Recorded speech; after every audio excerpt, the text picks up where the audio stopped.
السلام عليكم ورحمة الله وبركاته. طلابي رجالتنا عاملين ايه؟ يا رب دايما تكونوا بأفضل صحة وأفضل حال. بسم الله الرحمن الرحيم. اللهم يسر ولا تعسر وانفعنا بما علمتنا وعلمنا ما ينفعنا. بسم الله الرحمن الرحيم. بإذن الله هنبتدي النهارده الجزء الثاني من مراجعتنا في الوحدة الأولى الجغرافيا للصف الثالث الإعدادي، وخدنا امبارح أول درس النشاط الزراعي وموارده في العالم، خدنا الدرس الثاني الثروة السمكية والثروة الحيوانية. بإذن الله هنطبق عليه النهارده باهم الاسئله اللي باذن الله تكون موجوده في الامتحان وتبقى سهل عليك باذن الله. عندنا اول سؤال، عرفنا ان اللي راعي الحصه اللي فاتت واللي ما شافش الفيديو يشوفه باذن الله موجود على قناه يوتيوب بتاعتنا. خدنا ان الراعي نوعين، راعي بدائي وراعي تجاري. عرفنا ان الراعي البدائي يوجد في مناطق الصحاري الحاره زي شبه جزيره العربيه وعندنا باديه الشام. خدنا ان الراعي موجود برضه في الصحاري المعتدله، موجود في وسط اسيا. خدنا كمان ان الراعي البدائي موجود في الصحاري البارده زي صحراء التندرا اللي موجوده في شمال اسيا وشمال اوروبا، واللي كنا خدناهم الترم اللي فات سهول سيبيريا في الجزء او الجهه الشماليه. فتيجي نشوف الجزء المهم بتاع النهارده. عندنا خريطه زي ما انت ما شايف. عندنا اول سؤال بيقول لك نوع الراعي السائد. نوع الراعي السائد موجود اهو في شمال افريقيا. شمال افريقيا يبقى صحاري حاره اللي بنسميها الصحراء الكبرى، يبقى ده راعي بدائي. برافو. طب السؤال الثاني، نوع الراعي السائد. نوع الراعي السائد يا مستر موجود هنا في قاره امريكا الجنوبيه، في دوله هنا اسمها الارجنتين او دوله امريكا او استراليا. برافو عليك، ده بنسميه راعي تجاري. طبعا عندنا ثالث سؤال بيقول لك اولى قارات العالم مربيه للابقار. اولى قارات العالم، اولى قارات تبقى قاره اسيا. طب لو طلب مني يا رجاله اولى الدول تبقى دوله الهند. برافو. طب رابع سؤال، اولى دول العالم انتاجا للحوم الحمراء. للحوم الحمراء قال لك دول، وانت عارف ان اللحوم الحمراء هي اولى دول هي الصين، لان لحمها من لحوم الخنازير. برافو عليك. خامس سؤال، اولى الدول العالم المنتجه للاصواف. فانت من غير ما تشوف اولى الدول منتجه للاصواف هي استراليا، لان عندها غنم اسمه المارينو وده مشهور بغزاره الصوف. الله يفتح عليك. طب سادس نقطه، اما بقول لك اهم دول العالم المربيه للدواجن. الدواجن انت كان عندك دوله اسمها الولايات المتحده الامريكيه. برافو عليك. تعالى برضو نحل برضو كام سؤال كده من التدريبات بتاعتنا في المذكرة. تعالى مثلا اختر يسود الراعي التجاري في امريكا الجنوبيه. شفت امريكا الجنوبيه من غير ما تشوف تبقى الارجنتين. اما اجي اقول لك توجد علاقه بين كل عدد القائمين على حرفه الراعي البدائي، الناس بتقل، الناس ما بقتش تشتغل. شفت قاره اسيا، شفت قاره اسيا بنسميها وسط اسيا. هي يا حبيبي، هي تبقى انتشار التعليم. بص بقى شوف فين هنا انتشار التعليم. هل الزراعه والتجاره؟ هل التعدين والصيد؟ هل الصناعه والتجاره؟ هل التعليم والبترول؟ هي تمشي تعليم بس ما تمشيش بترول، لان البترول هي بسبب توطين البدو لو تفتكر. يبقى الصناعه والتجاره. طب الرئيسي للحوم الحمراء لغالبيه السكان، اكتر حاجه بنجيب منها لحمه هي الابقار. طب ركز كده معايا، تعد نقط اكبر دول العالم في تربيه الابقار. تربيه الابقار لانها بتعبدهم تبقى دوله الهند. الله يفتح عليك، صلى على النبي. 5، ترتبط تربيه نقط بالمراعي التجاريه الواسعه تبقى الاغنام. برافو. طب تعالى ناخد سؤال عشوائي كده. بص، من ضمن الاسئله المهمه عندك في المنهج، اكتر دول قارة أوروبا تصديرا للأسماك. كنت قلت لك في شرح حصة امبارح إن أولى الدول أوروبية في تصدير الأسماك تبقى النرويج، وأنت مغمض أوعى تنسى الاسم ده، النرويج. طب فوقك من صح وغلط، خش معايا كده.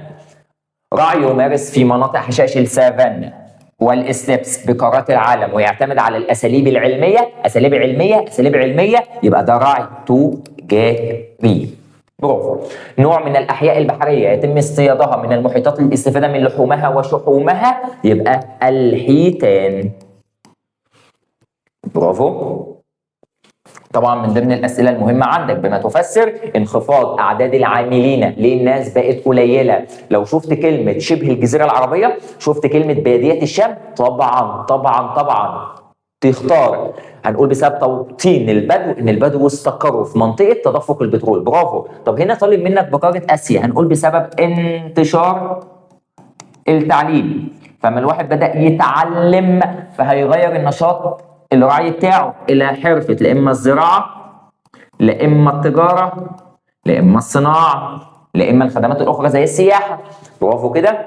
من ضمن برضو الاسئله الحلوه جدا اهو انتشار التعليم بدول وسط اسيا وحرفه الراعي، هنقول ايه؟ ان يقل السكان القائمين في حرفه الرعي البدائي. برافو. في وسط اسيا، ليه؟ بسبب انتشار التعليم. برافو. طب التقدم العلمي، حدد العلاقه بين التقدم العلمي والانتاج السمكي. حبيبي عشان انتج سمك يا حبيبي لازم يكون عندي خبره علميه وفنيه. هل بس كده يا حبيبي؟ لا، ولازم يكون عندي وسائل صيد حديثه، وكل ده من العوامل البشريه. برافو عليك. طب حدد اهم مناطق انتشار المصايد الاسماك، كنت حفظتهم لك امبارح. 4 سواحل في قارات العالم مشتهرين بصيد الاسماك. سواحل، قولهم معايا تاني: سواحل امريكا الشماليه، امريكا الجنوبيه، شمال غرب اوروبا، شرق جنوب شرق اسيا. قولهم تاني: سواحل امريكا الشماليه، سواحل امريكا الجنوبيه، سواحل شمال غرب اوروبا، سواحل شرق وجنوب شرق اسيا. برافو عليك.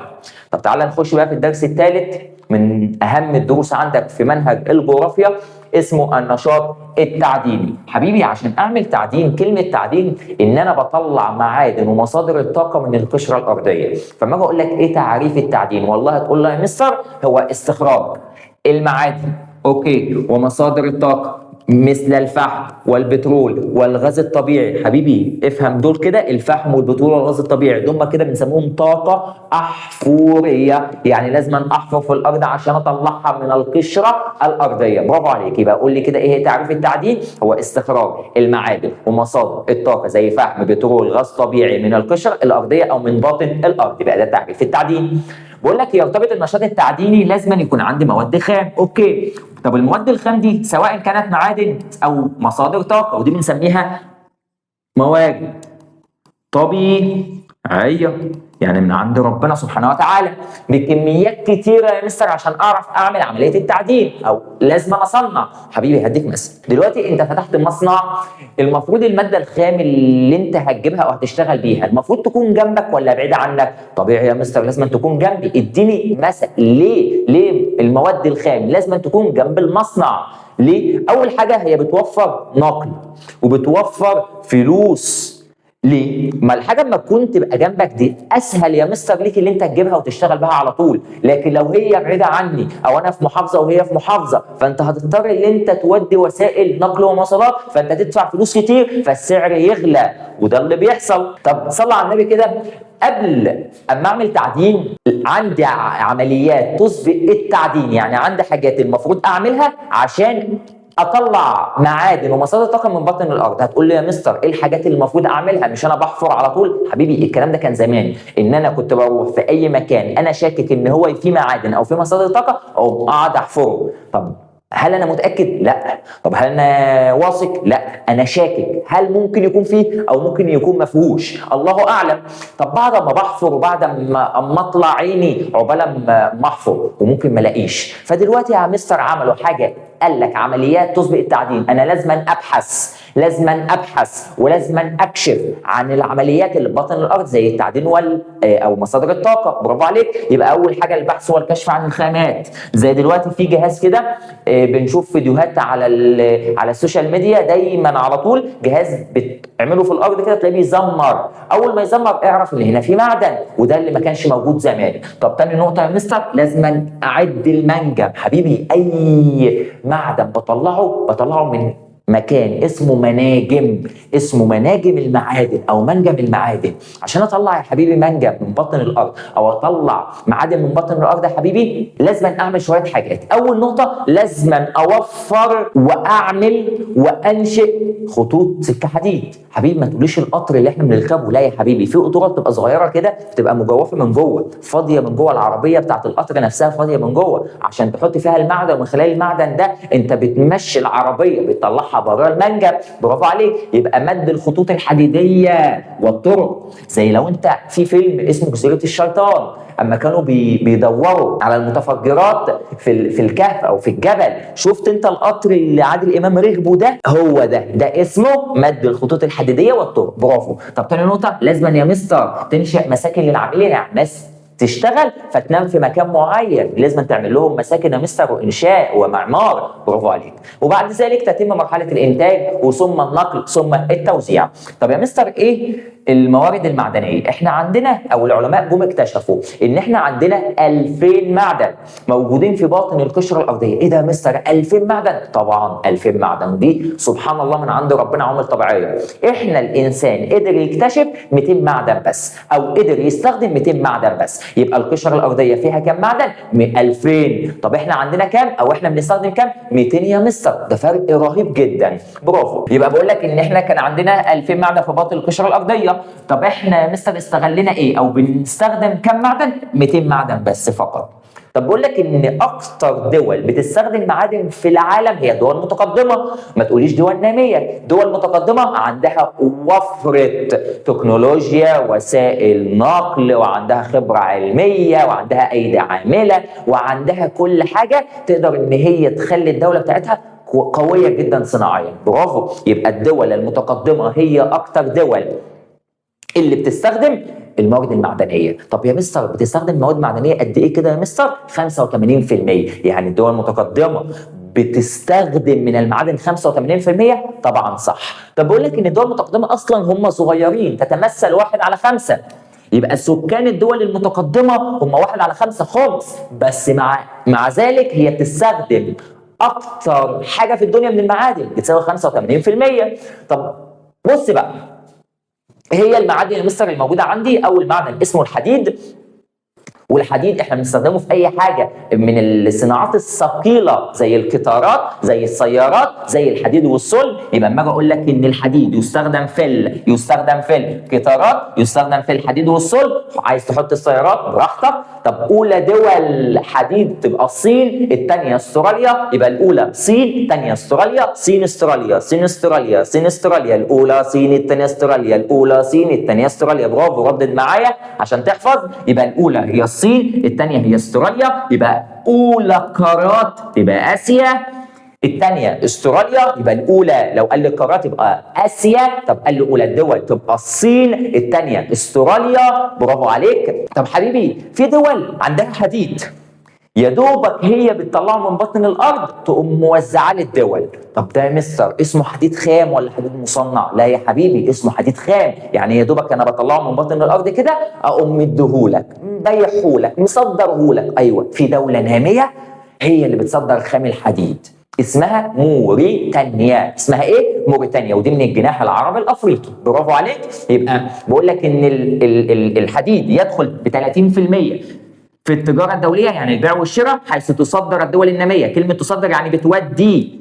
يبقى في دوله ناميه بتودي حديد الخام اسمها موريتانيا، بتدي للدول المتقدمه زي اليابان بريطانيا. يبقى موريتانيا بتدي يابان بريطانيا، موريتانيا يابان بريطانيا، موريتانيا يابان بريطانيا. برافو، ردد معايا. يبقى اولى خام حديد موريتانيا بتدي لمين؟ يابان بريطانيا. برافو. طب اولى دول حديد وسكت تبقى الصين، الثانيه استراليا. برافو. طب تاني معدن اسمه النحاس يا مستر. طب هل النحاس معدن مهم؟ طبعا معدن مهم. اي حاجه في الكهرباء بتستخدم من النحاس. يبقى النحاس يستخدم في الاسلاك وفي الادوات الكهربائيه اي كهرباء جبت سلك كده شيل البلاستيكه اللي عليه هتلاقي فيها نحاس او سلوك نحاس، وده غالي جدا على فكره. طب يا مستر النحاس اولى الدول النحاس شيلي، يبقى س ش نحاس شيلي، نحاس شيلي، س ش نحاس شيلي، نحاس شيلي، برافو. طب الثانيه هتبقى الصين، وشيلي يا قلبي هي من امريكا الجنوبيه. طب الصين ده يا مستر في قاره اسيا، يبقى لو جه ساعه عليا او جه جاب لي سؤال وقال لي اولى قارات العالم في النحاس، فانت فاهم ان النحاس اولى دول شيلي، وشيلي موجوده في قاره امريكا الجنوبيه، برافو. يبقى شيلي اولى الدول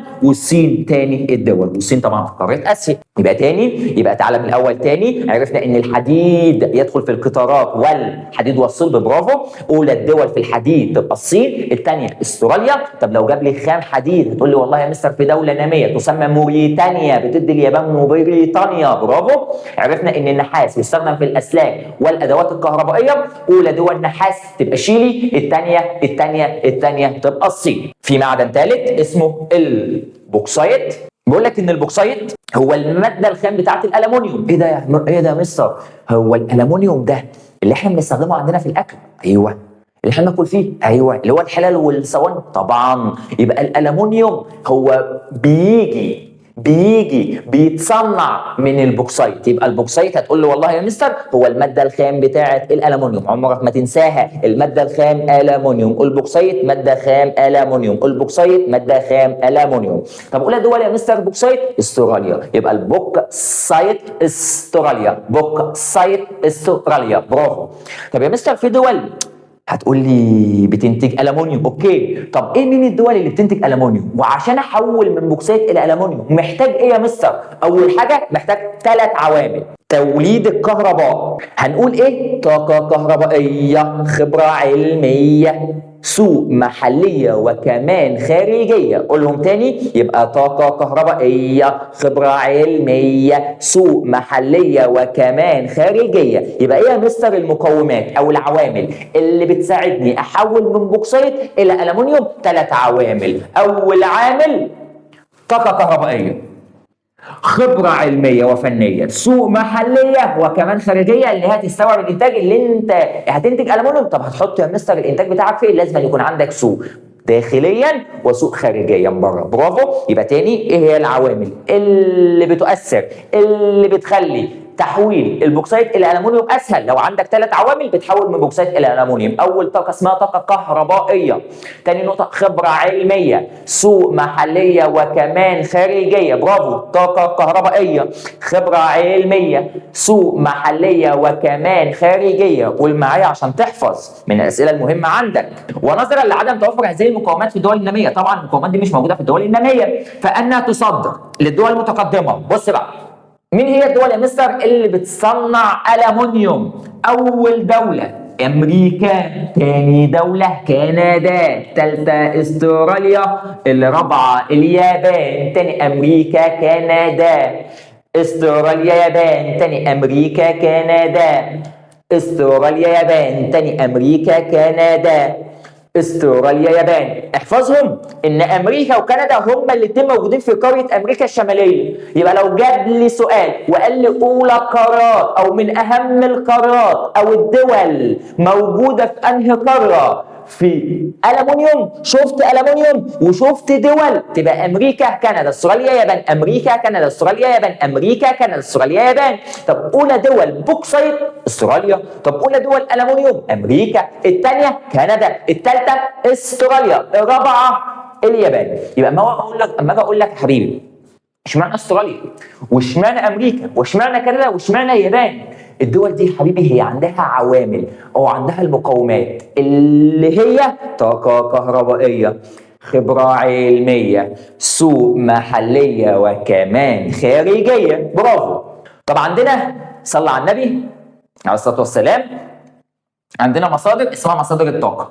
اما بقول لك ان مصادر الطاقه هي القوه المحركه، يعني الانسان ما يقدرش يعيش بدونها. اي حاجه انت بتستخدمها لازما فيها مصادر طاقه. الاكل عشان تاكله لازما يكون عندك مصادر طاقه اللي هو الغاز الطبيعي. العربيه عشان تروح شغلك لازما يكون في مصادر طاقه اللي هو البنزين. يبقى يعد المصادر الطاقه هي القوه المحركه اللي بتحرك حياه الانسان في جميع المجالات، وهي من الموارد الطبيعيه، يعني من خلقه ربنا، من عند ربنا، المهمه التي لا غنى عنها، ما ينفعش الانسان يستغنى عنها ابدا على مستوى الاستخدامات البشريه المختلفة أو على مستوى الصناعة. برضه عشان تصنع أو عشان تفتح مصنع لازم يكون عندك مصادر طاقة، سواء بنزين، سواء بترول، سواء غاز طبيعي، سواء فحم. برافو. طب عندنا مصادر الطاقة إيه يا مستر؟ أول حاجة عندنا فحم، وعندنا بترول، وعندنا غاز طبيعي، ودول بيستخرجوا من باطن القشرة الأرضية، بنسميها طاقة حفرية. اللي أنا قلتها لك من الأول إن الفحم والبترول والغاز الطبيعي بنسميهم طاقة حفرية، يبقى لازم أحفر عشان أجيبهم.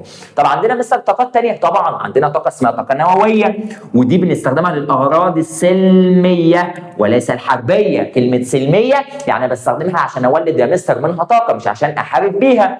طب عندنا طاقة اسمها طاقة الرياح، عندنا طاقة اسمها الأمواج وحركة المد والجزر، عندنا طاقة اسمها طاقة شمسية. وطاقة الرياح وطاقة الأمواج بنسميها طاقة كهرومائية، وعندنا طاقة شمسية. الثلاثة ده هم يا مستر اعرفهم كده بنسموهم طاقة متجددة، يعني غير ملوثة وما بتخلصي، يعني طول ما انت عايش هي هتفضل موجوده. الشمس طول ما انت عايش في شمس يبقى في طاقه شمسيه، في هواء يبقى في طاقه رياح، في ميه يبقى في طاقه كهرومائيه. لكن الفحم والبترول والغاز الطبيعي بنسميهم طاقه غير متجدده، يعني ما بتتجددش، يعني تنفذ، يعني ملوثه. برافو عليك.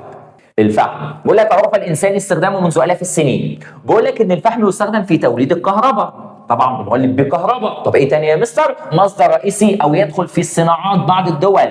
زي بقول لك خلي بالك هنا اعماد الثوره الصناعيه في قاره اوروبا، عشان تعرف ان قاره اوروبا هي ما كانتش متقدمه خالص، بالعكس ده كانت قاره متخلفه، كانت قاره فيها ظلم، كانت قاره فيها فساد بسبب النظام الكاثوليكي اللي كانت الكنيسه الكاثوليكيه عاملاه في اوروبا، اللي كانت فيها اضطهاد مسيحيين كتير، ما كانوش عارفين ياخدوا راحتهم في التعبير عن رايهم. فكان الفحم هو الثوره الصناعيه اللي اوروبا عملته. طب عملته يا مستر في القرن الكام؟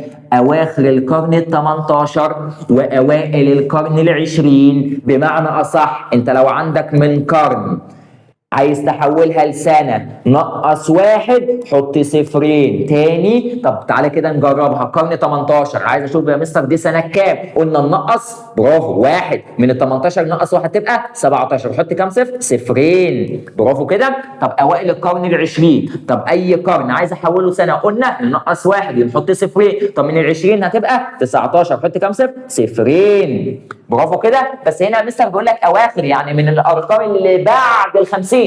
طب هنا يا مستر بيقول لك اوائل، يعني الارقام اللي قبل ال 50. اوكي كده؟ يبقى القرن 100 سنه، الارقام اللي قبل ال 50 بنسميها اوائل، في نص ال 50 بنسميها منتصف، اللي بعد ال 50 بنسميها اواخر. طب اولى القارات واولى الدول يا مستر في الفحم. قلت لك اولى القارات فحم تبقى قاره اسيا. طب تاني القارات اوروبا. طب تالت القارات امريكا الشماليه. قولهم تاني كده لوحدك. يبقى اسيا الاولى، اوروبا الثانيه، امريكا الشماليه الثالثه. طب بص يا حبيبي، قلت لك اولى الدول في اسيا تبقى الصين، دي الاولى. ما تقوليش الهند الثانيه، ودي هنا في بتلخبط الطلبه شويه، ركز معايا عشان تحفظها كويس. لو قال لك اولى الدول تبقى الصين، طب قال لك ثاني الدول تبقى امريكا. يبقى امريكا هي الثانيه، الاولى تبقى الصين، الثانيه تبقى امريكا، الثالثه تبقى الهند. الاولى تبقى الصين، الثانيه امريكا، الثالثه ايه؟ الهند. طب اولى القارات تبقى اسيا، طب الثانيه تبقى اوروبا. وبقول لك ان اسيا واوروبا هم بينتجوا 3/4 الانتاج العالمي، يعني لو الانتاج كله 100% هم اسيا واوروبا بينتجوا 75، 3/4. ودي نسبه رهيبه جدا بالنسبه لاسيا واوروبا ان هم بينتجوا فحم. يبقى اولى القارات اسيا، ثاني القارات اوروبا، ثالث القارات امريكا الشماليه. طب اولى الدول الصين، الثانيه امريكا، الثالثه الهند. مورد ثاني مصادر الطاقه البترول. بيقول لك ان البترول هو اهم مصادر الطاقه في العالم في الوقت اللي احنا فيه. البترول مهم جدا جدا جدا جدا. طب يا مستر مهم في ايه؟ بقول لك ارتباطه او يرتبط بالتنميه الاقتصاديه، وكلمه تنميه اقتصاديه يعني هو اكتر حاجه دلوقتي في العالم بتجيب فلوس. طب تاني نقطه، ويهتم بالتنميه الاجتماعيه ما بين الافراد. ده دلوقتي اسرائيل عماله تضرب ايران، امريكا عماله تضرب ايران، ليه؟ لان ايران من زمان جدا عندها بترول، فهم نفسهم ياخدوا ايران بسبب البترول اللي عندها. يبقى التنميه الاقتصاديه والاجتماعيه والعلاقات السياسيه، يعني حتى لو دولتين متخانقين مع بعض ممكن نصالحها عشان عندها بترول. المصالح الكل بيتصالح. يبقى البترول اهم مورد في العالم حاليا، ليه؟ لانه يرتبط بالتنميه الاقتصاديه والتنميه الاجتماعيه والعلاقات السياسيه. تنميه اقتصاديه وتنميه اجتماعيه، العلاقات السياسيه. وحيث يشكل الغاز الطبيعي مع البترول بيساوي 55%. يبقى الغاز الطبيعي مع البترول هما الاثنين بيساوي 55%. طب اهم الدول المنتجه للبترول، الاولى السعوديه، الثانيه روسيا، الثالثه امريكا. تاني، الاولى السعوديه، الثانيه روسيا، الثالثه امريكا. الاولى السعوديه، الثانيه روسيا، الثالثه امريكا. السعوديه في اسيا، روسيا في اسيا اوروبا، امريكا في او امريكا الشماليه. برافو. يبقى الاولى بترول السعوديه، الثانيه بترول روسيا، الثالثه بترول امريكا. بص بقى، بقول لك مناطق انتاج البترول في العالم. بقول لك نظرا لزياده الطلب على البترول الناس بتطلب بترول كتير. ايه اللي هيحصل؟ اول حاجه مثلا بتقول لي والله سعره هيعلى. اوكي، طب تاني حاجه سعره هيعلى ليه؟ عشان الناس بتطلبه بس كتير؟ لا يا حبيبي، عشان قلت لك في الاول ان الفحم والبترول والغاز الطبيعي هما من مصادر الطاقه الغير متجدده، يعني هيجي لهم وقت ويخلصوا. برافو عليك. طالما هيخلص يبقى سعره غالي. تاني حاجه الناس بتطلبه كتير عشان هو المورد الاساسي حاليا في العالم. برافو عليك. يبقى اما اقول لك تاني، يبقى البترول الناس بتطلبه كتير، فايه اللي هيحصل؟ فان سعره في زياده مستمره، خاصة من موارد الطاقة القابلة للنفاذ، يعني بيخلص من المصادر الطاقة الغير متجددة ملوثة. يعني حتى لو هو ملوث بنستخدمه طبعا. دلوقتي اديك مثل، اما كنا عملنا مقاطعه لبيبسي وشيبسي، في منتجات مصريه طلعت زي منتج سبيروس باتس او سبيروس باتس على حسب انت بتنطقها ازاي.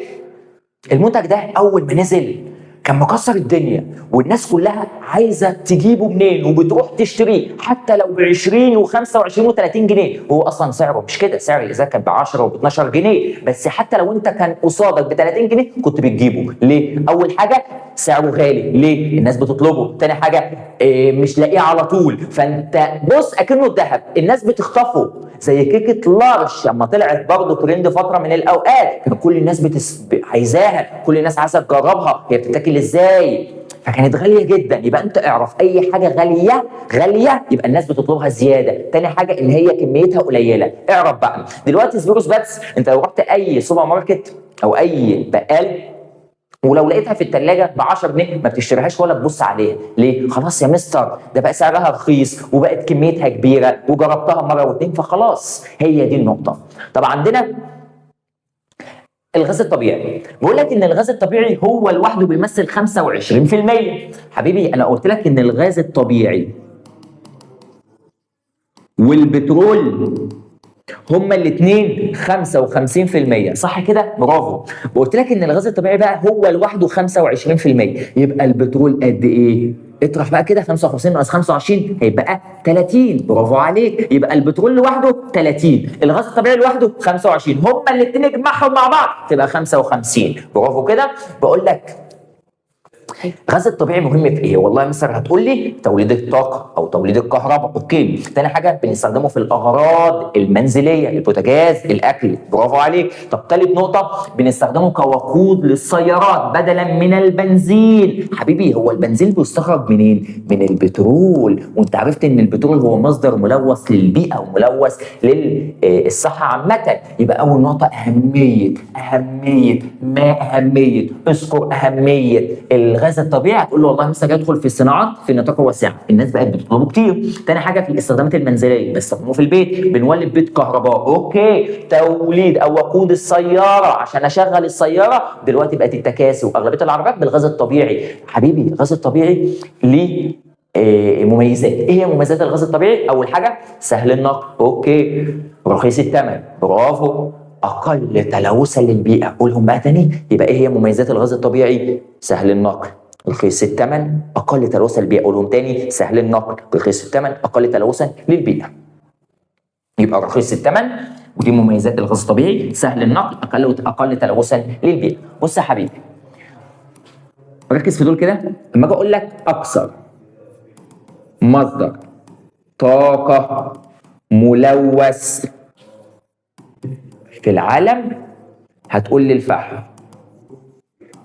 طب ما اجي اقول لك اقل مصدر طاقه ملوث في العالم هتقول لي الغاز الطبيعي. تاني، يبقى اكتر مصدر طاقه ملوث هو مصدر ايه؟ الفحم.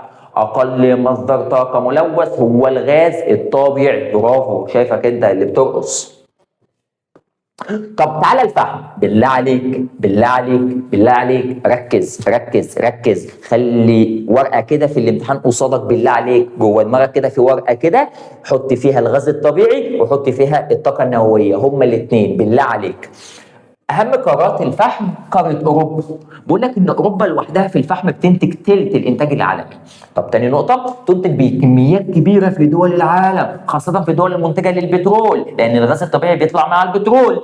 تعد الولايات المتحده الامريكيه هي اولى الدول. ركز معايا، يبقى لو قلت لك اولى قارات الفحم هتقول لي والله اوروبا بتنتج ثلث. طب اولى الدول تبقى الولايات المتحده الامريكيه اللي هي امريكا. حبيبي ركز، انا بقول لك قارات، انا بقول لك قارات.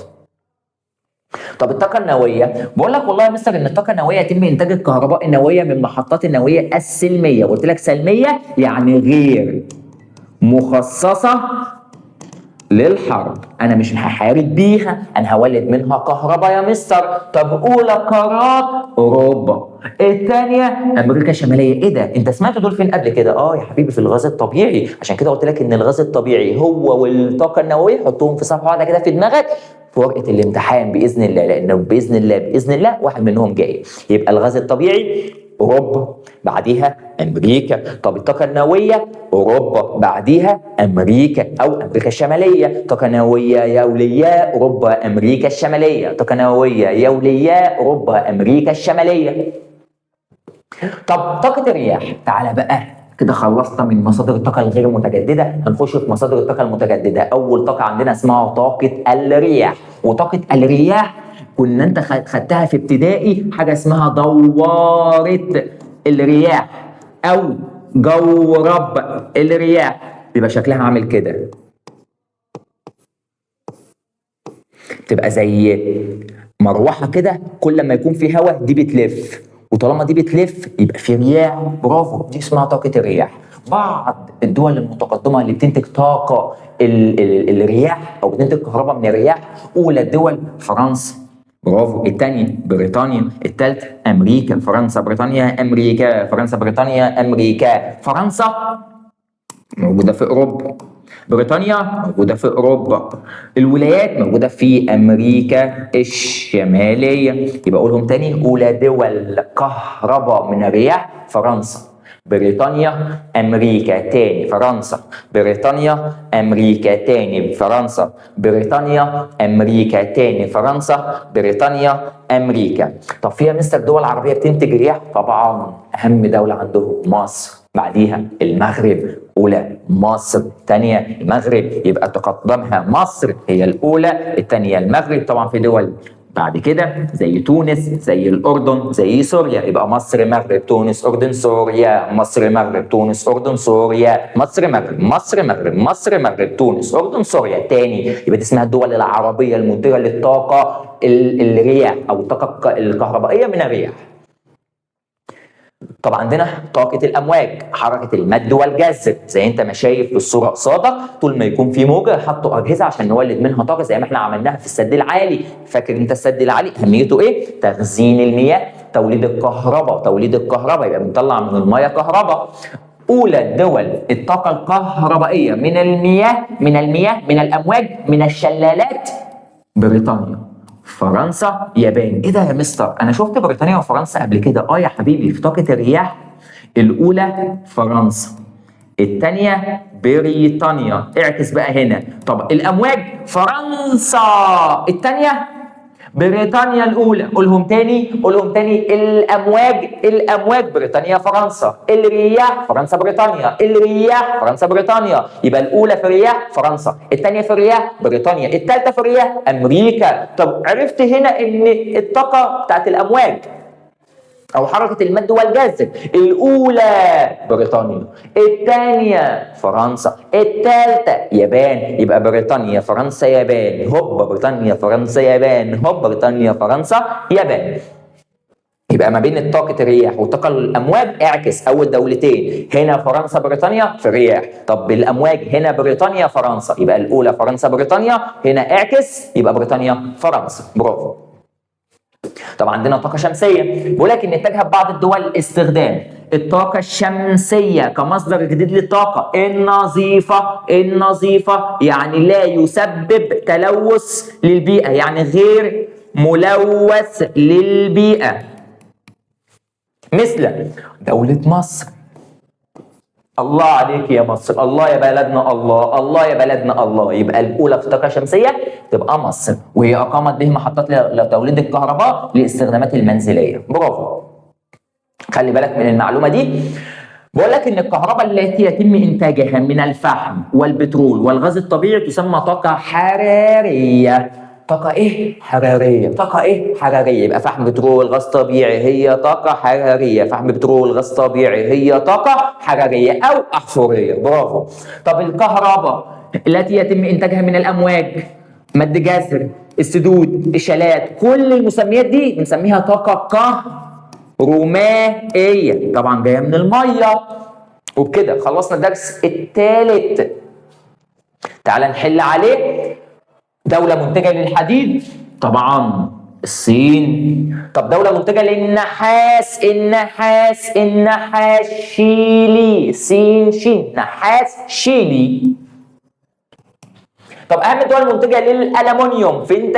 ثلاثة حبيبي. انا قلت لك ان في دولتين هنا في امريكا الشمالية، هنا امريكا، هنا كندا. طب هو جايب لك 3 فوق، تبقى كندا.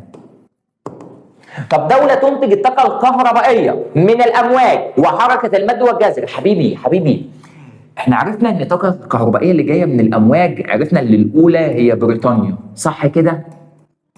طب الثانية هي فرنسا. حبيبي طب تعرفهم ازاي في اوروبا؟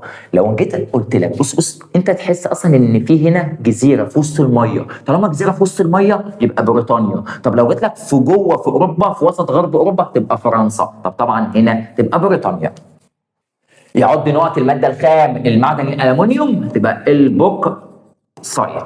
تحتل المركز الثاني في العالم في انتاج البترول. حبيبي البترول قلنا السعوديه، بعدها روسيا، بعدها امريكا. طب انا عايز الثانيه تبقى روسيا. طب من الدول المتقدمه المنتجه للطاقه الكهربائيه من الرياح تبقى بريطانيا وفرنسا. فرنسا هنا، بريطانيا هنا. تعتمد صناعة الأسلاك، شفت أسلاك من غير ما تفكر. نحاس. تعد الولايات الأمريكية أكبر دول العالم إنتاجا برغم إن قلة إنتاجها من البوكسايت. حبيبي أمريكا ما عندهاش بوكسايت كتير، بس في نفس الوقت عندها ألمونيوم. ليه؟ عندها المقومات اللي هي طاقة كهربائية، خبرة علمية، فنية، سوق محلية وخارجية. يبقى ده معدن الألمونيوم. بص يا حبيبي، القوة المحركة التي كانت تشكل عماد الثورة الصناعية هو الفحم من أواخر القرن ال 18 حتى أوائل القرن ال 20. سؤال حلو ده. يأتي 3/4 إنتاج العالم من الفحم، 3/4 5 يجي 75% هي قارة أوروبا وأفريقيا؟ لا. طب آسيا وأستراليا؟ لا. أمريكا الشمالية وأمريكا الجنوبية؟ لا طبعا أوروبا وآسيا. طب لو فاكر معايا كان أولى الدول تبقى الصين، الثانية برافو أمريكا، الثالثة الهند. برافو عليكم. تصبح عملية التعدين عمليات البحث والكشف عن الخامات. طبعا صح. تحتوي القشرة الأرضية على كثير من المعادن ولكن لا تساهم كلها بالاقتصاد العالمي. صح. طبعا عرفنا ان الحديد يستخدم في القطارات. ايه تاني؟ في الحديد والصلب. برافو. طب النحاس، الاسلاك والادوات الكهربائيه. برافو عليك. بص السؤال ده. توطن صناعة الألمنيوم. ليه الألمنيوم موجود في دول متقدمة؟ إيه يا حبيبي؟ هنقول أهو. بص. عندها طاقة كهربائية، عندها كمان خبرة علمية، سوق محلي وخارجي. بص كده، أهمية مصادر الطاقة للإنسان هنقول إيه؟ لأنها هي المحرك الأساسي للإنسان لاستخداماته البشرية. برافو. طب اديني دليل هناك. ماشي، عارفين. تمام. تعد مصر رائدة على المستوى العربي في إنتاج بعض مصادر الطاقة النظيفة. طبعا مصر عندها طاقة شمسية وعندها طاقة الرياح. كانت الأولى مصر، بعديها المغرب. أنا مش عايز المغرب، أنا عايز مصر. اهو. ما العلاقه بين البوكسيت والالومنيوم؟ هما الاثنين لهم علاقه؟ طبعا لهم علاقه. ان هما البوكسيت هو الماده الخام لصناعه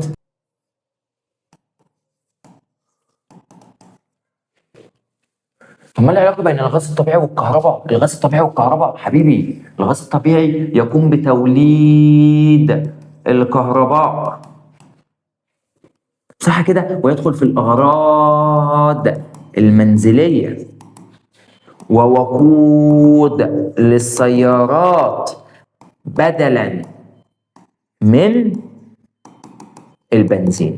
برافو عليك.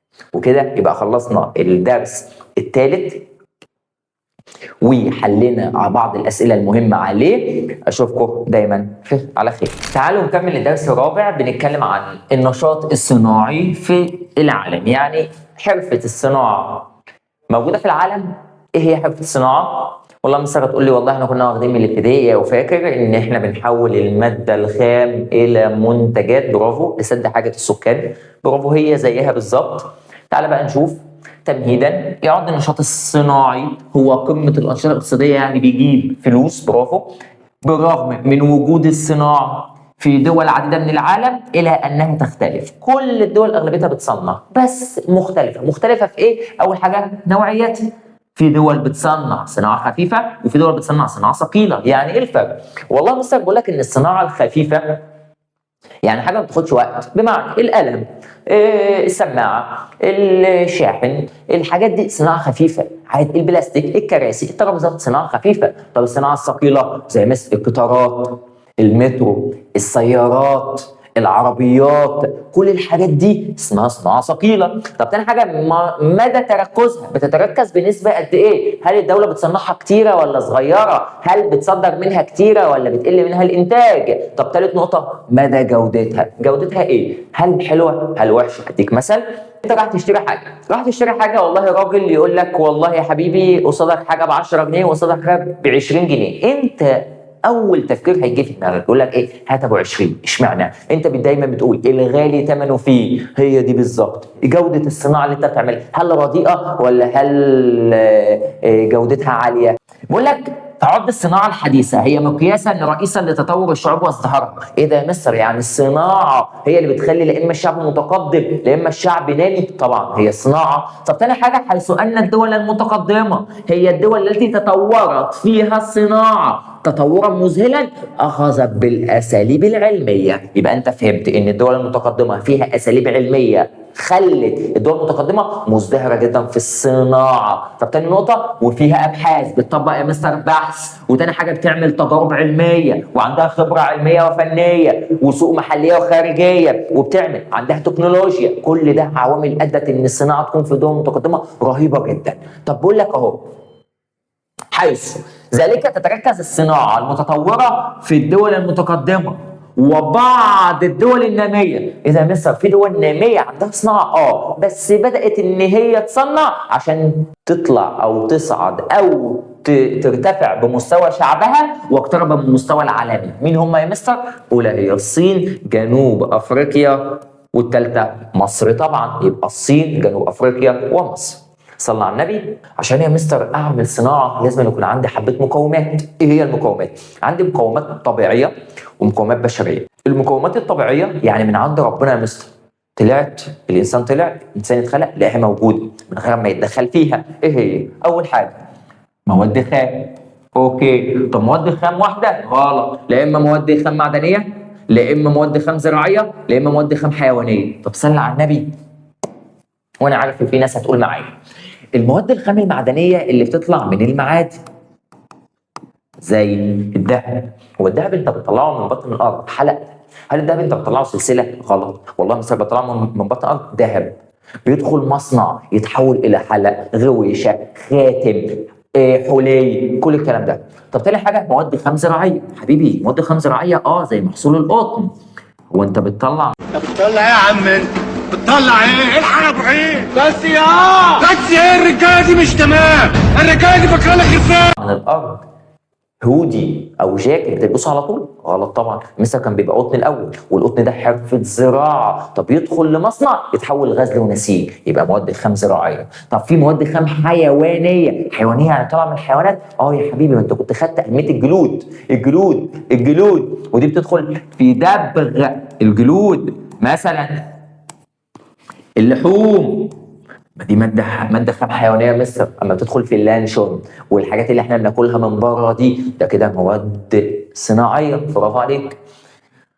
طب تاني حاجه لازم يكون عندي مصادر طاقه. ما انا هعمل صناعه بايه؟ قلت لك هي لازم مصادر طاقه موجوده عشان اولد منها طاقه او كهرباء للصناعه اللي عندي والمصانع، سواء فحم او بترول او غاز طبيعي. ولازم يكون عندي موقع متميز. اديك مثل، دلوقتي انت جاي تفتح مشروع، هل هتفتحه في شارع عمومي الناس شايفاك فيه، ولا هتفتحه في زقه؟ قول انت. اكيد يا مستر هتقول لي وش يعني. هفتحه في شارع عمومي الناس شايفيني. يبقى لازم أن يكون عندي موقع جغرافي عشان اعرف اصنع بطريقه كويسه. يبقى ايه هي المقومات الطبيعيه؟ اول حاجه والله يا مستر مواد خام. هتقول لي في مواد خام زراعيه، في مواد خام معدنيه، في مواد خام حيوانيه. اوكي، طب في يا مستر مصادر طاقه؟ طبعا. طب يا مستر في لازم موقع جغرافي متميز او استراتيجي؟ طبعا. طب عندي المقومات البشريه، والبشريه هي من صنع البشر. بص بقى، اول حاجه لازم يكون عندي ايدي عامل، ناس تشتغل كتير، ماشي. لازم يكون عندي تطور علمي وتكنولوجي. ده تالت نقطة. لازم يكون عندي يا مستر أسواق. ما أنت هتصنع، هتحط المنتج بتاعك فين؟ لازم سوق سواء محلي أو خارجي. طب لازم يا مستر رأس مال. ينفع تفتح مشروع من غير فلوس؟ طبعا أكيد ما ينفعش. لازم يكون عندي سياسات حكومية، ودي مهمة جدا. يعني إيه يا مستر سياسات حكومية؟ من المقومات أو من العوامل البشرية اللازمة لحرفة الصناعة. حبيبي أي مشروع في الدنيا لازم يتعمل بموافقة الحكومة. يبقى الحكومة أو السياسات الحكومية هي اللي بتؤدي، هي اللي بتعمل الطرق والنقل والمواصلات، هي اللي بتعمل المصانع، هي اللي بتعمل الضرائب على المصانع، هي اللي بتخلي لك الصناعة دي حلوة ولا مش حلوة، هي اللي بتحط لك عليها الضريبة، هي اللي بتفتح لك أسواق، هي اللي بتديك نقل ومواصلات. كل الحاجات دي من السياسات الحكومية. إيه ده؟ يبقى السياسات الحكومية من العوامل المهمة جدا في الصناعة. طبعا. يبقى احفظها كده، ودي من اهم الحاجات. يبقى لازم يكون عندي ايدي عامله، لازم يكون عندي تطور علمي وتكنولوجي، لازم يكون عندي سوق محلي وخارجي، لازم يكون عندي راس مال، لازم يكون عندي سياسات حكوميه. وقلت لك اي صناعه اي مصنع بيتفتح لازم يكون بموافقه الحكومه طبعا. يبقى السياسات الحكوميه. طب عندنا صلى على حبيبك النبي عليه افضل الصلاه والسلام. عندنا المناطق الصناعيه الرئيسيه في العالم. صلى على النبي وركز. اهم درس عندك او من اهم دروس عندك في الوحده الاولى، فبالله عليك ركز. عندي يا مستر اقاليم. طبعا عندي يا مستر اقاليم بنسميها اقاليم صناعيه، يعني مشتهره بالصناعه، ودي اكتر مناطق صناعيه موجوده في العالم. هناخدهم وهنحفظهم باذن الله تعالى. اول اقليم اسمه اقليم غرب ووسط اوروبا. قولوا تاني كده معايا: غرب ووسط اوروبا، غرب وسط اوروبا، غرب وسط اوروبا. صلوا على النبي. في اقليم غرب وسط اوروبا عندهم اتحاد اسمه الاتحاد الاوروبي. مش فاهم يعني ايه يا مستر الاتحاد الاوروبي ومعنى كلامك ايه؟ حبيبي الاتحاد الاوروبي ده هو مجموعه من الدول الاوروبيه كلهم تجمعوا اتحدوا ان كل واحد منهم يصنع حاجه، ومن خلال ما تصنع حاجه فاحنا نبدل مع بعض، فكده من خلال التبادل التجاري حصل تكامل. يبقى اقولهم كده تاني، يبقى في تبادل يبقى في تكامل، تاني في تبادل في تكامل. طب التبادل والتكامل، لو انا دلوقتي في فرنسا وحبيت ادخل المانيا، هل هدخل ادفع جمارك؟ لا، لان الاتحاد الاوروبي قال عامل قرار كده مفيش حد يدفع جمارك من الدول اللي في الاتحاد الاوروبي. يبقى قولها بقى كده معايا، يبقى الاتحاد الاوروبي محافظ لهم على الحمايه الجمركيه، مفيش دوله بتدفع جمارك. انت في فرنسا حبيت تاخد حاجه من المانيا، انت في المانيا حبيت تاخد حاجه من بريطانيا، خد يا حبيبي عادي مفيش اي مشكله خالص. وتاني حاجه موحدين عمله واحده اسمها اليورو، برافو كده. يبقى من اهم المراكز الصناعيه وتوجد في عده دول زي بريطانيا زي فرنسا زي المانيا، وتتوافر بص تتوافر في دول اوروبا بشكل عام مقومات الصناعه اللي هي المقومات الطبيعيه والبشريه. ماشي. وقد ادت الوحده الاقتصاديه، هم كلهم من الاتحاد الاوروبي عاملين وحده اقتصاديه واحده، ايدهم في ايدين بعض. طب ايه اللي حصل؟ ادى الى التكامل، بيكملوا بعض من الجوانب الاقتصاديه زي الصناعيه والتجاريه، سواء انا بصنع ايه. طب لو انت عامل حاجه ما بتصنعش بنتاجر مع بعض، خد وهات، بيع وشراء. وحمايتها جمركيا، مين اللي بيعمل كده؟ هيئه الاتحاد الاوروبي، فعاملين عمله اسمها اليورو. يبقى اول اقليم اسمه اقليم وسط وغرب اوروبا او غرب وسط اوروبا، زي انجلترا زي او بريطانيا زي فرنسا زي المانيا، عندهم حاجه اسمها وحده اقتصاديه. فطالما وحده اقتصاديه يبقى في تكامل اقتصادي، فطالما في وحده وفي تكامل يبقى في تبادل يا مستر علاقات اقتصاديه وتجاريه، برافو، بسبب الاتحاد الاوروبي. وحمايتها طبعا جمركيه، ما بتدفعش فلوس. طب تاني اقليم اسمه اقليم شمال شرق الولايات، شمال شرق الولايات، شمال شرق الولايات، وده اكبر اقليم صناعي في العالم الجديد. ايه ده عالم جديد حبيبي؟ العالم القديم اللي هي 3 قارات، اسيا افريقيا اوروبا، اوكي. طب انا بقول لك هنا شمال شرق الولايات المتحده الامريكيه، والولايات المتحده الامريكيه موجوده في امريكا الشماليه، برافو. وطالما امريكا الشماليه يبقى من قارات العالم الجديد. يبقى اما اجي اقول لك ايه هو اكبر اقليم صناعي في العالم الجديد يا مستر، هتقول لي والله يا مستر شمال شرق الولايات. طب شمال شرق الولايات في حاجه اسمها منطقه اسمها البحيرات العظمى. البحيرات العظمى عايزك تعرف اساميهم بس ما تحفظهمش، بس اعرفهم، هتاخدهم باذن الله في ثالثه ثانوي. هم 5 بحيرات: بحيره ايري، انتاريو، هورن، سوبريور، ميتشيجن. تاني: ايري، انتاريو، هورن، سوبريور، ميتشيجن. ودول ده اسمهم البحيرات العظمى، بس طبعا مش عليك في المنهج، ما تتخضش. طب بقول لك ان في هذا الاقليم اللي هو شمال شرق الولايات يوجد صناعات خفيفه استهلاكيه. يعني بستهلكها دايما يا مستر؟ والله زي يا مستر المحاصيل الغذائيه، زي يا مستر الصناعات الغذائيه، زي يا مستر المصنوعات النسيجيه زي الغزل والنسيج. الحاجات دي يا مستر خفيفه. طب الصناعات الثقيله يعني بتحتاج الكترونيه، بتحتاج هندسيه زي الالكترونيات زي السيارات زي الادوات الكهربائيه. ايه ده يا مستر؟ يبقى شمال شرق الولايات عندها كم صناعه؟ 2: صناعه استهلاكيه، صناعه هندسيه، صناعه الكترونيه، صناعه خفيفه. ما الالكترونيه هي الهندسيه، يبقى الهندسيه زي الالكترونيات، السيارات، الادوات الكهربائيه. الصناعه الخفيفه او الاستهلاكيه بستهلكها يا مستر على طول زي الصناعات الغذائيه والنسيجيه. احنا كده خدنا لحد الان اقليمين. اول اقليم افتكر معايا غرب وسط اوروبا، المانيا، بريطانيا، فرنسا، عندهم وحده اقتصاديه. طالما عندهم وحده يبقى عندهم تكامل، طب عندهم وحده وتكامل يبقى حمايتها جمركيا وتنميه العلاقات الاقتصاديه التجاريه بسبب الاتحاد الاوروبي، برافو. طب تاني اقليم اسمه اقليم شمال شرق الولايات، عندهم بحيرات الاستوائيه. مش هقولهم بقى تاني البحيرات، كفايه عشان انت مش عليك في الحفظ اصلا. وعندهم الصناعات هندسيه، يعني صناعات ثقيله زي السيارات زي القطارات زي الطائرات زي الادوات الكهربائيه زي الالكترونيات. طب عندهم صناعه خفيفه استهلاكيه، صناعات غذائيه نسيجيه زي اللي هو الغزل والنسيج. طب عندنا ثالث اقليم اسمه اقليم روسيا اوكرانيا. حبيبي روسيا دي هي اكبر دوله في العالم من حيث المساحه. فبقول لك ان اقليم روسيا واوكرانيا يبدو على شكل مناطق متباعده بعيد عن بعض. ايه ده؟ طب ازاي يا مستر هم بعيد عن بعض وانت بتقول ان من اهم المناطق الصناعيه في العالم؟ حبيبي هم عملوا منطقتين في النص ما بين روسيا واوكرانيا. اول اقليم اسمه اقليم موسكو، اقليم موسكو ودي عاصمه روسيا اصلا. ثاني اقليم اسمه اقليم الاورال، وانت كنت خدتها ان يفصل بين اسيا واوروبا جبال ثم جبال الاورال، يبقى يبدو على شكل مناطق متباعده. طب فيها اقليم موسكو وما حوله واقليم الاورال، يبقى اقليم روسيا واوكرانيا، اقليم روسيا واوكرانيا، في اقليم موسكو وكمان الاورال. تاني اقليم روسيا واوكرانيا فيها اقليم موسكو كمان الاورال، على شكل مناطق متباعده، على شكل مناطق متباعده. برافو. طب عندنا اقليم اسمه شرق اسيا، شرق اسيا، شرق اسيا طبعا من اهم المناطق الصناعيه في العالم.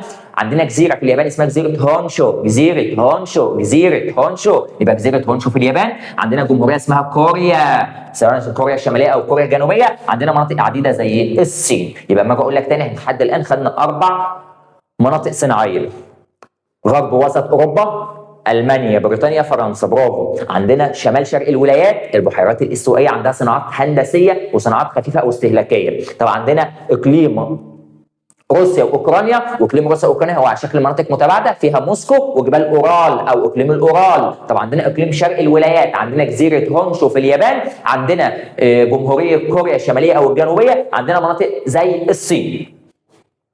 طب عندنا مستر مراكز صناعيه حديثه، مراكز صناعيه حديثه يعني جديده لسه داخله في صناعه جديده. عندنا في كل القارات. اول قاره اسيا، بقول لك عندها مستر مناطق صناعيه بتصنع باذن الله وهي اللي جايه في المستقبل. عندنا دوله اسمها ماليزيا، الثانيه سنغافوره، الثالثه اندونيسيا، الرابعه تايلاند. ماليزيا، سنغافوره، اندونيسيا، تايلاند. تاني ماليزيا، سنغافوره، اندونيسيا، تايلاند. تاني ماليزيا، سنغافوره، اندونيسيا، تايلاند. يبقى الاولى ماليزيا، الثانيه سنغافوره، الثالثه اندونيسيا، الرابعه تايلاند. برافو. طب عندنا دول الخليج العربي، ودول الخليج العربي هو صناعات بتروليه، وانت عارف ان السعوديه اولى الدول في البترول اصلا، يبقى الاقتصاد بتاعها هو البترول، مش محتاجه كلام. طب القاره الاوقيانوسيه، وانت حبيبي انت عارف من الترم الاول ان كلمه اوقيانوسيه هي القاره الاستراليه، هياها. طب عندنا في امريكا الشماليه، امريكا الشماليه ده احنا كنا خدنا في اقليم اسمه شمال شرق الولايات، الولايات ما هي في امريكا الشماليه. خش بقى في الاثنين. امريكا الشماليه فيها كندا والمكسيك. حبيبي امريكا الشماليه اكتر او اكبر 3 دول فيها هي بالترتيب كده: كندا، امريكا، مكسيك. كندا، امريكا، مكسيك. فانت خدت امريكا قلتها في الاقليم الصناعي الكبير اللي في العالم الجديد، خدهم الاثنين الباقيين في كندا والمكسيك. طب خش في امريكا الجنوبيه، فيها البرازيل، فيها الارجنتين، فيها شيلي، وانت حبيبي عرفت ان شيلي اولى دول في النحاس، ركز. طب افريقيا، اخيرا مصر وجنوب افريقيا. بيقول لك توجد اهم المراكز الصناعيه في اقليم غرب وسط اوروبا. اقليم غرب وسط اوروبا طبعا فرنسا وبريطانيا والمانيا. اقليم صناعي يبدو على شكل مناطق متباعده طبعا روسيا واوكرانيا زي في موسكو والاورال. طب الاورال من المراكز الصناعيه في اقليم ايه؟ طبعا روسيا واوكرانيا. طب اي من القارات الاتيه يوجد في شمالها الشرقي احد المراكز الصناعيه الحديثه؟ في شمالها الشرقي، في شمالها الشرقي، في شمالها الشرقي، امريكا الجنوبيه ولا اسيا ولا افريقيا ولا استراليا؟ طبعا شمالها الشرقي، شمالها الشرقي في المراكز الصناعيه الحديثه افريقيا، لان شمال شرق افريقيا هي دولة مصر، ومصر يا حبيبي من المناطق الصناعية الحديثة هي مصر، ولو قال لك في جنوبها تبقى جنوب أفريقيا. برافو. توجد مراكز صناعية حديثة في جنوب شرق آسيا. أنا عايز هنا دولة جديدة، دولة حديثة. طبعا ماليزيا. طب ما لقيتش ماليزيا، سنغافورة، ما لقيتش سنغافورة، اندونيسيا، ما لقيتش اندونيسيا، تبقى تايلاند. تعد دولة سنغافورة من أهم المراكز طبعا في آسيا.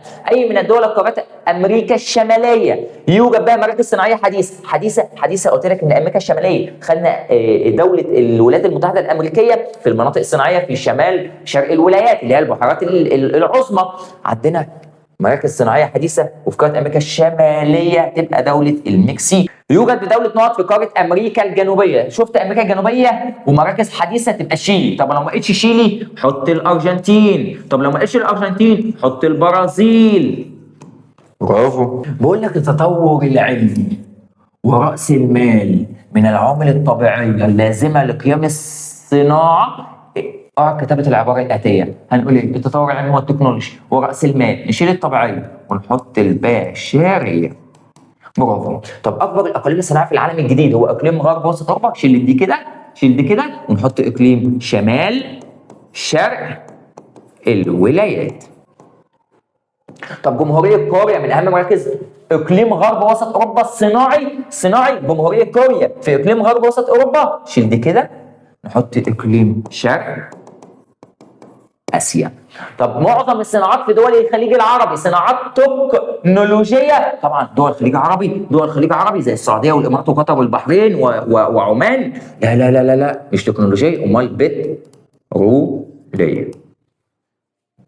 ايه المقومات الطبيعيه والبشريه؟ طبعا انت حافظهم. اذكر المراكز الصناعيه الحديثه، انا عايز الحديثه دول والله. مصر في اسيا، ماليزيا، سنغافوره، اندونيسيا، تايلاند، امريكا الشماليه، كندا والمكسيك، امريكا الجنوبيه، برازيل، الارجنتين، وكمان شيلي. قاره افريقيا مصر، جنوب افريقيا. تاني قاره افريقيا مصر، جنوب افريقيا، والاوقيانوسيه اللي هي استراليا، والخليج العربي البترول والبتروكيماويات. بقول لك بما تفسر شهرة منطقة البحيرات العظمى صناعيا. ليه البحيرات العظمى فيها صناعة؟ هنقول والله مصر لأنها تعد من أكبر المناطق الصناعية اللي في العالم الجديد، فيها صناعات هندسية، فيها صناعات استهلاكية أو بسيطة. ما النتائج المترتبة على الوحدة الاقتصادية الأوروبية؟ أدى إلى التكامل الاقتصادي والتجاري بين الدول القارة الأوروبية وحمايتها الجمركية من خلال الاتحاد الأوروبي.